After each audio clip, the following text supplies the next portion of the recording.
With the connection set up, let's go into our models folder and there to the product.js file.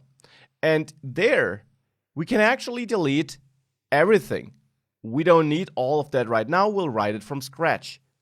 Here, I first of all need to import two things. The first thing is Sequelize itself. So again, I will require Sequelize here, and that will give me back a class or constructor function. Hence, I name this here with a capital S. The next thing I'll import is my database connection pool managed by Sequelize. I'll also name this Sequelize, but with a lowercase s. So I'll basically import what I export in my database.js file. Here, I will import this by requiring and then go up one level into util and then there to the database.js file. Now, with these two things imported, we can now define a model that will be managed by Sequelize. So here in this file below my imports, I'll create a new constant and I'll name it product because in the product.js file, I want to define my product model. Now, this model is not defined as a class as we did it before, but instead I use Sequelize with the lowercase s. So my database connection pool, which is more than a connection pool, it's actually a fully configured Sequelize environment, which does also have the connection pool, but also all the features of the Sequelize package. And there we can define a new model by calling define. The first name then is the model name. And by the way, here in the suggestion, you also see an example and so on, as you do in the official docs, of course. Now, the model name typically is a lowercase name, and I'll name it product like this. You are free to name this however you want, but to follow along smoothly, I recommend taking this name.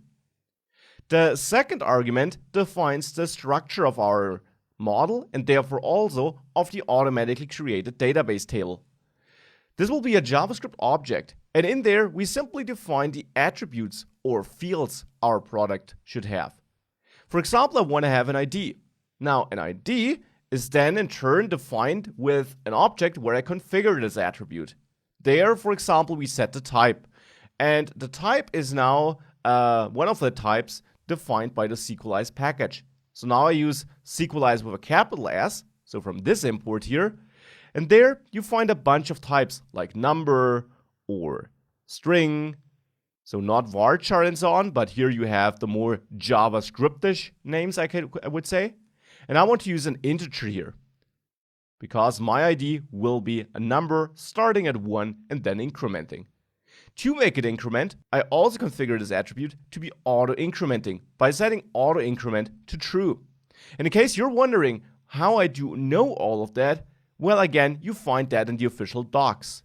On docs.sequelizejs.com, you can dive into Sequelize, learn more about how it works and how you can configure it. And under model definition, you'll learn all about how to define a model, how you can define your different tags for the model, and you'll also see a list of all the supported data types, like the integer we just used.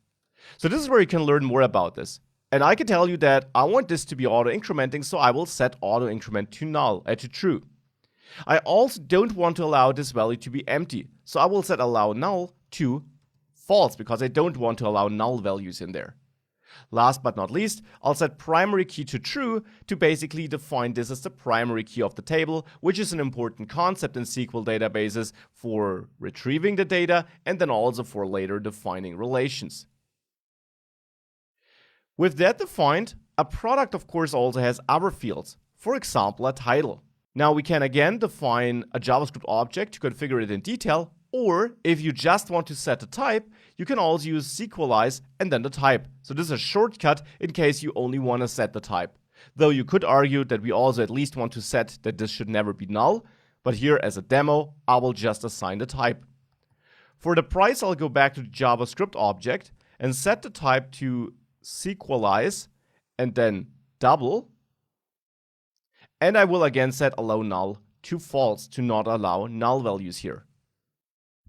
Then I will set my image URL here, again to a JavaScript object, where I set the type to Sequelize string, and I will set allow null to false to not allow null values here. And last but not least, I also want to have a description, which also will have a type that is of type Sequelize string, and I will set allow null to false. Now this is my product model. Last but not least, we need to export it. So below my model definition here, I'll simply use module exports and export my product here. So this constant in which I define a story defined model, this gets exported here. And with that, we made a huge step forward and we can now start using this product. Now let's see how we use it over the next lectures.